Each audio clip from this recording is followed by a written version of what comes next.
Halo dan selamat datang kembali. Kali ini kita akan menyelami sesuatu yang sangat dekat lah dengan kehidupan kita sehari-hari. Musik. Tapi kita nggak sekedar bahas playlist favorit Anda ya. Bukan cuma soal selera aja berarti. Iya, betul. Berdasarkan materi yang Anda bagikan nih, khususnya kita akan banyak merujuk bab 17 ya, yang bahas intervensi musikal. Jadi gimana musik bisa dipakai secara sengaja gitu untuk mempengaruhi kita. Kita akan gali gimana alunan nada berinteraksi sama otak Anda. Sumber-sumber ini memang kayak contoh sih bagaimana musik bisa jadi alat yang ya cukup kuat dampaknya. Nah, jadi tujuan kita bareng kali ini yang ngupas tuntas gimana musik bisa nyentuh pengalaman spiritual kita, terus bantu kita pas lagi buntu ide, dukung proses belajar, bahkan mempengaruhi kualitas tidur. Semuanya berdasarkan materi Anda, terutama fokus ke intervensi musik tadi. Mari kita telusuri bareng-bareng. Siap. Mulai dari mana nih kita? Kita mulai dari sesuatu yang mungkin Anda pernah rasain deh. Di materi Anda kan ada cerita soal pengalaman konser musik yang, intens banget gitu. Sampai penontonnya ngerasa ada koneksi yang dalam, hampir kayak pengalaman spiritual. Saya jadi ingat, emang dahsyat ya musik itu kalau udah menggugah emosi. Kadang kayak magis gitu rasanya. Pengalaman magis itu ternyata punya jejak neurologis yang cukup jelas loh, seperti yang diurai di bab 17 di materi Anda itu. Musik, khususnya elemen melodi sama ritmenya, itu banyak diolah di area otak yang namanya lobus temporal kanan. Lobus temporal kanan. Oh, yang di sisi kepala itu ya, dekat telinga. Betul, kira-kira sejejar telinga lah. Bagian itu memang banyak terlibat di pendengaran, memori, sama pengenalan pola. Nah, yang bikin makin menarik, penelitian yang disinggung di bacaan Anda itu mengaitkan area ini juga dengan pengalaman yang sifatnya transenden atau spiritual. Transcendent. Jadi bukan cuma soal emosi sedih atau senang yang biasa gitu. Lebih dari itu ya, beberapa peneliti bahkan secara agak provokatif ya, menjuluki bagian dari area ini God spot, titik Tuhan di otak. Wah, God spot. Serius itu? Ya, itu istilah yang tentu memancing diskusi ya, tapi intinya menunjukkan ada korelasi neurologis yang diamati. Aktivitas di area itu meningkat waktu seseorang ngelaporin pengalaman mistis atau spiritual yang dalam. Nah, materi Anda kan menyoroti gimana musik dengan kemampuannya menstimulasi area ini bisa jadi pemicu atau penguat pengalaman semacam itu. Wow, ini menarik banget. Jadi, anggapan kalau musik sama spiritualitas itu nyambung, yang kita lihat di banyak ritual agama di berbagai budaya, itu mungkin ada dasar biologisnya di otak kita ya. Bukan sekedar tradisi turun-temurun gitu ya. Kayaknya sumber Anda mengarah ke sana ya? Tepat sekali. Stimulasi lobus temporal kanan lewat musik, seperti yang dibahas dalam konteks intervensi di bab 17 itu, berpotensi membuka pintu ke pengalaman yang rasanya lebih dalam atau spiritual. Dan menariknya lagi nih, area yang sama ini juga dilaporkan aktif pas kita tiba-tiba dapat pencerahan. Tahu kan momen aha gitu? Oh, pas tiba-tiba nemu solusi gitu ya? Iya, pas solusi masalah muncul gitu aja. Jadi musik itu seolah punya potensi ganda. Nyentuh sisi spiritual, sekaligus bisa memantik wawasan baru. Dua hal yang kadang rasanya sama-sama kayak datang dari luar gitu. Ngomong-ngomong, soal momen aha atau pencerahan pas lagi buntu, materi Anda kan nyajiin contoh klasik yang bagus banget, Thomas Jefferson. Iya, yang soal deklarasi kemerdekaan itu ya? Betul. Konon, pas dia lagi susah ngerangkai kata buat deklarasi kemerdekaan Amerika Serikat, dia itu ngambil biolanya, terus main musik. Abis itu, katanya sih, kata-katanya mulai ngalir lagi. Ini ilustrasi nyata banget ya gimana musik bisa jadi alat bantu mikir. Contoh Jefferson itu memang ilustrasi sempurna dari apa yang materi Anda sebut sebagai intervensi musikal untuk tujuan kognitif. Gimana persisnya ini bekerja sih memang masih jadi area riset ya, tapi ada beberapa hipotesis yang disinggung. Misalnya apa tuh? Jadi bisa jadi musik itu ngeaktifin jejaring saraf yang beda dari yang lagi macet. Jadi memungkinkan otak buat muter masalahnya dan lihat dari sudut pandang baru. Atau ya mungkin dengan menyibukkan pikiran sadar kita dengerin musik, kita kasih ruang buat pikiran bawah sadar buat kerja lebih leluasa nemuin koneksi atau solusi. Kayak gitu. Jadi semacam ngalihin perhatian otak secara positif biar bagian lain bisa jalan gitu ya? Strategi yang menarik sih buat dicoba kalau kita sendiri lagi ngerasa buntu, pas nulis, atau ngerancang sesuatu, atau mecahin masalah analitis gitu kan? Betul. Mungkin bisa coba putar musik instrumental ya, kayak yang disaranin sumber. biar liriknya nggak ganggu proses mikir kita. Musik dalam konteks ini fungsinya sebagai alat bantu, sebuah intervensi yang disengaja buat memfasilitasi proses mental tertentu. Dan ini bawa kita ke area lain yang juga disorot di materi Anda, yaitu peran musik dalam konteks yang lebih terstruktur, pendidikan. Nah, ini nih salah satu poin yang paling bikin saya kaget dari bacaan Anda.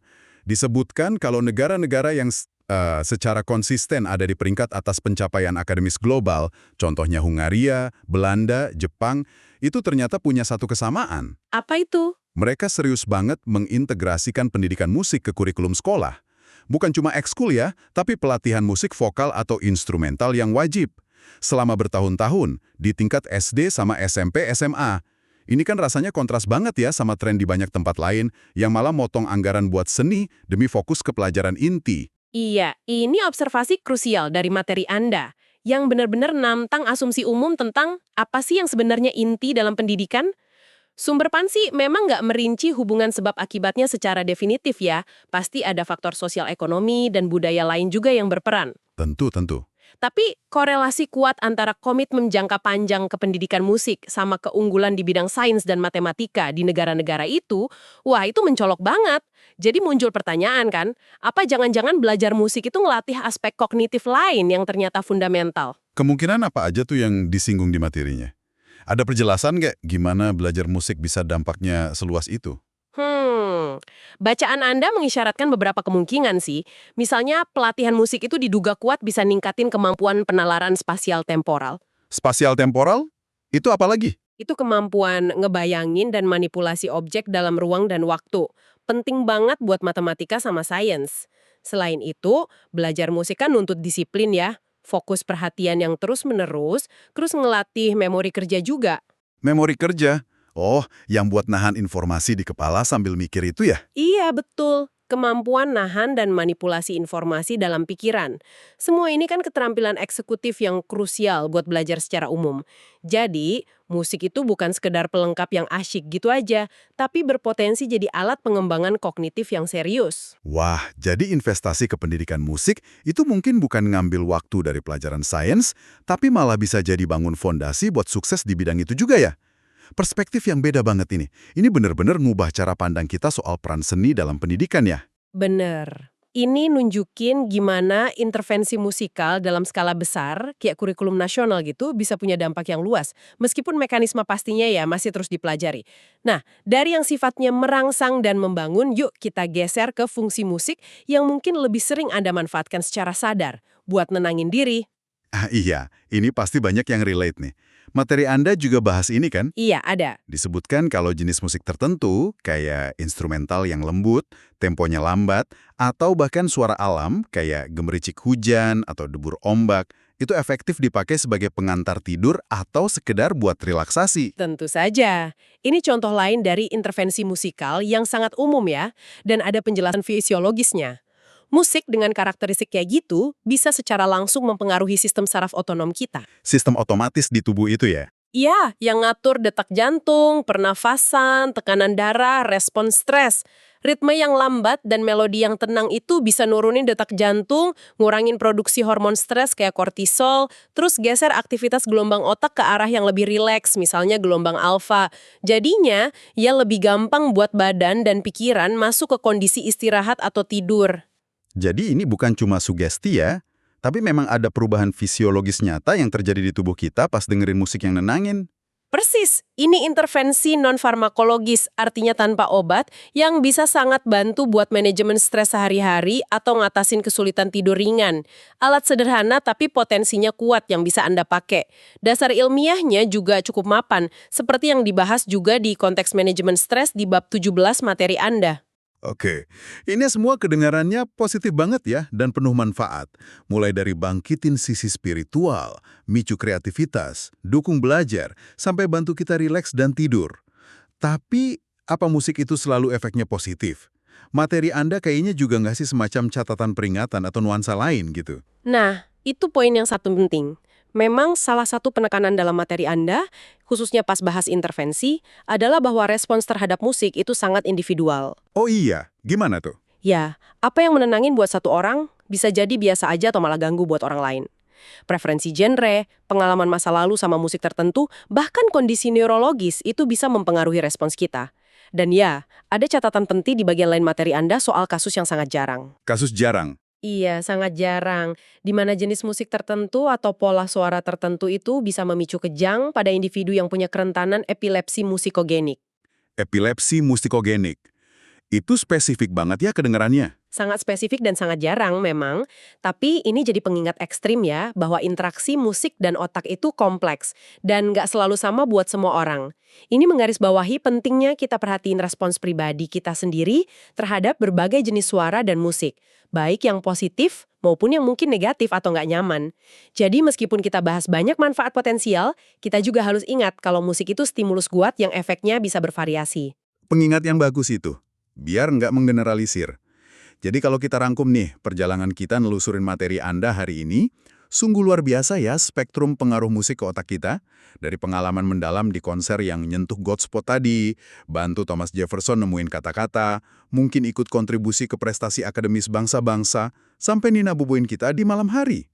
Jelas ya, musik itu jauh lebih kompleks dan berpengaruh daripada sekedar suara latar belakang. Benar sekali, pembahasan kita yang akarnya kuat di bab 17 dan materi lain yang Anda bagikan, nunjukin musik sebagai modalitas yang kaya. Ia bisa jadi intervensi, sebuah alat yang bisa kita pakai secara sadar buat modulasi suasana hati, mempertajam fungsi kognitif tertentu kayak kreativitas dan mungkin aspek belajar, serta memengaruhi kesehatan fisik kita lewat jalur manajemen stres dan peningkatan kualitas tidur. Ini kayak bahasa yang tampaknya dipahami secara mendalam oleh otak kita ya. Semoga penelusuran kita terhadap sumber-sumber Anda ini ngasih Anda wawasan baru ya, dan mungkin inspirasi buat lebih sadar sama peran musik dalam hidup Anda sendiri. Musik itu bukan cuma didengar, tapi benar-benar dirasain dan diproses sama otak dengan cara yang luar biasa. Nah, sebagai penutup nih, mungkin ada satu pertanyaan yang menarik buat Anda renungkan lebih lanjut, berdasarkan semua yang udah kita diskusikan dari materi Anda. Mengingat potensi musik buat ngebentuk pengalaman kita, suasana hati kita, dan bahkan mungkin kemampuan kognitif kita, landscape suara atau soundscape kayak gimana sih yang Anda pilih secara sadar maupun enggak buat ngisi hari-hari Anda? Pertanyaan bagus itu. Dan gimana pilihan personal Anda terhadap musik dan suara di sekitar itu mungkin tanpa Anda sadari ikut ngebentuk cara kerja otak Anda dari waktu ke waktu. Sesuatu buat direnungkan ya.